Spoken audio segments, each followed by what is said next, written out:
North-South Connection top 10 series. JT, Brian talking greatest all-time WWE Raw after WrestleMania moments. You excited, Ryan, to go over these? Let's rock, brother. All right, let's get into it. We got some. We got our top 10 we're gonna do, but we also got some honorable mentions. So let's get into those first. Our first honorable mention: the night after WrestleMania 30, Shield turning face, helping Daniel Bryan turning on the Authority. On its own, it's like whatever. They were kind of already getting there anyway with the face pops, but that does lead eventually to Seth Rollins turning not that long after. So it kind of sets those wheels in motion. So we thought it was worth a mention. Yeah, for sure. The next one we're going to jump with is after WrestleMania 15, Undertaker abducting Stephanie. The whole saga, teasing Sable. Shane's in there. I don't know what happened. Yep. Yada yada yada. Stephanie's abducted, starting that whole wheel turning for 1999 saga. So that's why that one's there. And that's not like the official abduction. There's a few. That's one where they find her in the basement with the cross on her head. Yeah. Shamrock finds her, and that's where thank you, Ken, for Vince, and Shamrock's face turn begins there too. Thank you, so that's a good moment. All right. Next up, we have a two-man power trip forming the night after WrestleMania 17. Pretty big deal in the time. I think it's one that's kind of long-term lost its implications. I think the big whiff was not having Triple H just turn face. Like the crowd was freaking ready for him to come save The Rock and attack Austin, and then you light up Triple H Austin again with roles reversed. But for the second time in 6 months, Triple H doesn't turn face when he should have. But the moment itself is still cool. They unite. They have all the titles, and they would kick off like ends up just being like a 2.5 month angle, and that's it before Triple H blows out his quad. So Triple H low key outshining Austin there too. Just saying. All right, the next one we got here is do. Just the Fandango saga after WrestleMania 29. He's over as hell. He's supposed to win the IC title that summer, but he gets a brutal concussion like a month or two later. And that was kind of the peak of his career after WrestleMania 29, beating Jericho. And just the whole Yeah, that was nuts. I was at that Mania, and it was just like took over like the crowd. I remember just going around. It was one of those things where I feel like every Mania there's a chant. Like I remember New Orleans for 34 is Rusev Day. Yep. I feel like every year you go to a Mania, there's like a hot chant that everyone's doing throughout the city. That one was definitely the Fandango dance. Like I remember D'Amato doing it all the time and everything. And that Raw. Oh, he still does it. That Raw was crazy though with that. Like everyone was just going bananas in the crowd over it. All right, another honorable mention we have here is Paige debuting on the main roster, defeating AJ Lee.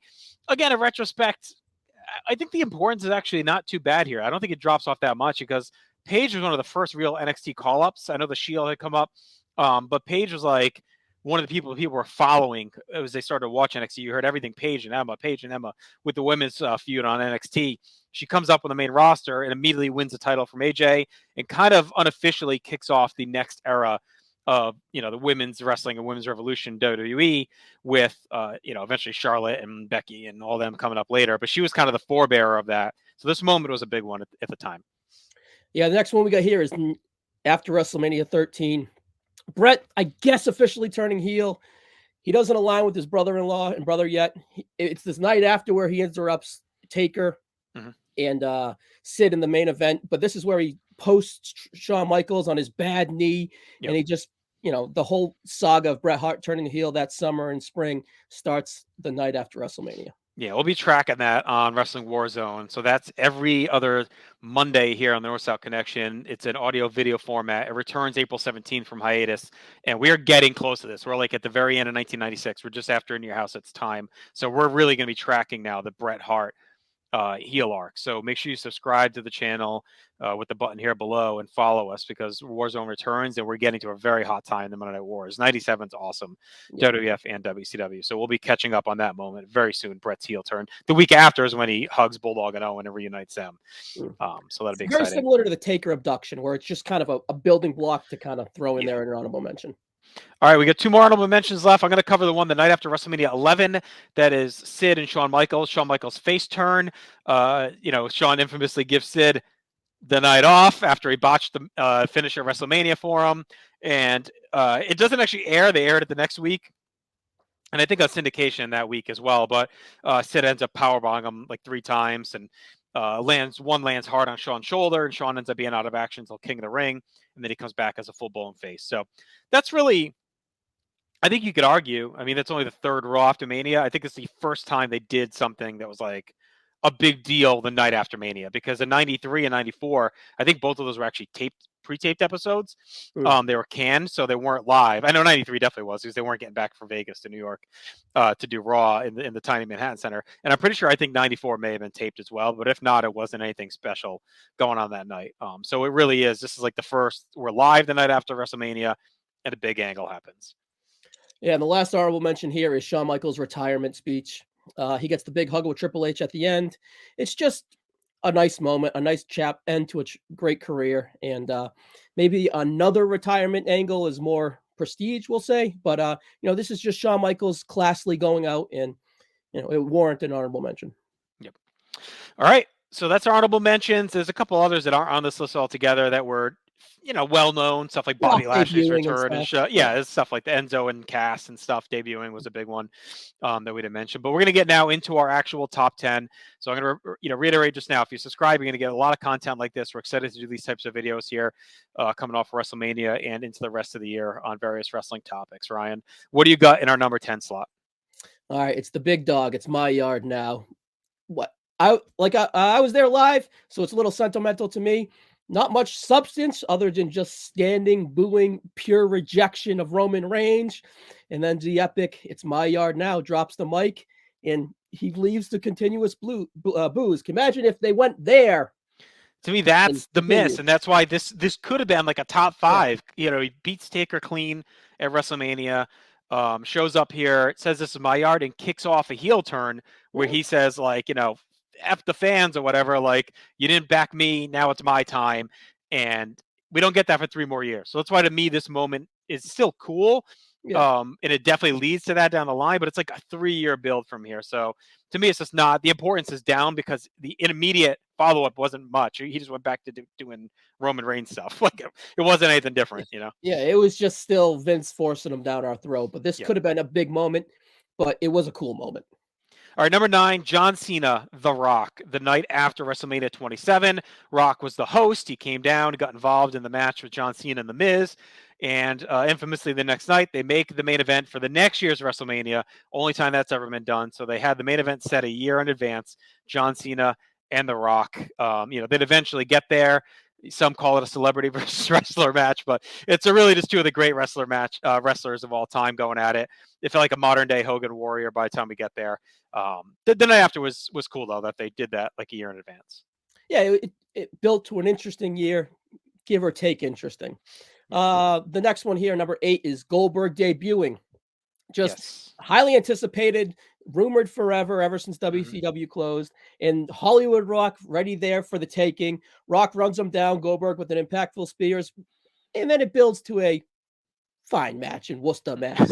Yeah, the match is okay, but yeah, it was he was the guy, right? It had never come after the buyout, and he finally arrives. It felt a little bit too late at the time, but everyone was still excited when you watch that Raw. Like, there's still a big pop when he comes out.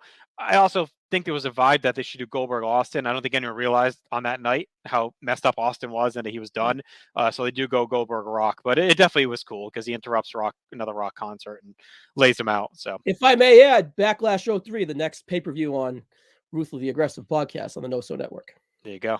Oh, Whisker Biscuit. That's The Rock called him. All right, number 7. We go all the way back to 1996, and that is the debut of Mankind. Beats Bob Holly at the beginning of the night, and then at the end of the night, he destroys The Undertaker out of nowhere. Amazing impact. Set up a great feud that would both launch Mick Foley as a superstar in the WWF and remake The Undertaker's entire career. Now, that is something we have chronicled on Wrestling Warzone. And that feud and Mankind have held up tremendously. Like, he was one of our all-stars, one of our MVPs throughout 1996. And this feud is a big part of it. The debut of the Mandible Claw. He does the elbow off the apron. Just complete destruction of The Undertaker was awesome. There's just the aura he brought felt different, and he just changes the tone instantly. And everyone knew him as Cactus Jack. I remember, like, the rumors were spinning that he was coming. They had done those promos before WrestleMania, and everyone's like, "Oh, why isn't he Cactus Jack? What is this?" And then night one, you're like, "Okay, we're in on this character. Like, who's the hair's falling out? It's just insane." All right, number 6 here is the Ric Flair retirement ceremony. Just epic. Unfortunately, is a little tarnished in history, but just a who's who of wrestlers coming out and just honoring the Nate. Just awesome, just epic, really. Yeah, it's a great moment. To your point, him coming back and wrestling in TNA and even Nashville last year, whatever. Like no one really thought he was going to stay retired, so you kind of take it with a grain of salt anyway. But it was so over the top and well done. You kind of hoped maybe that was it.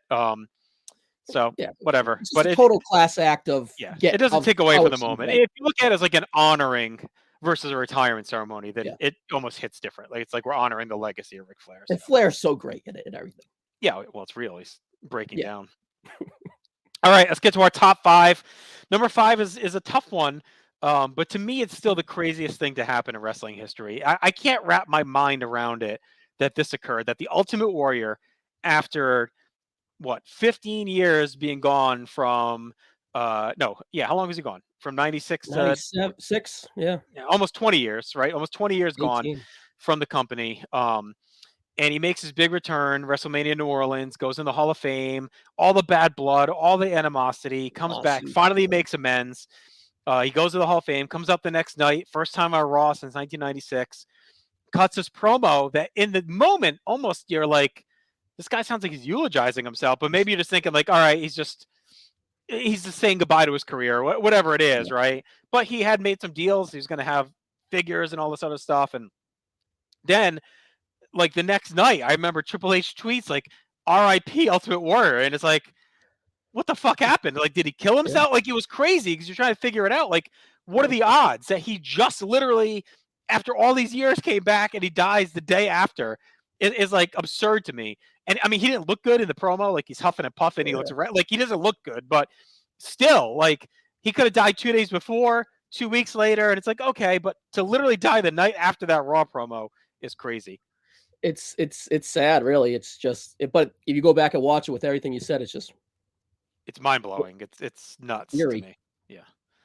All right, number 4 is if I could pick myself and put myself in an arena, would be this one, the Dolph Ziggler Cashin after WrestleMania 29. You had like 3 levels of emotion. You had the oh shit, he's coming.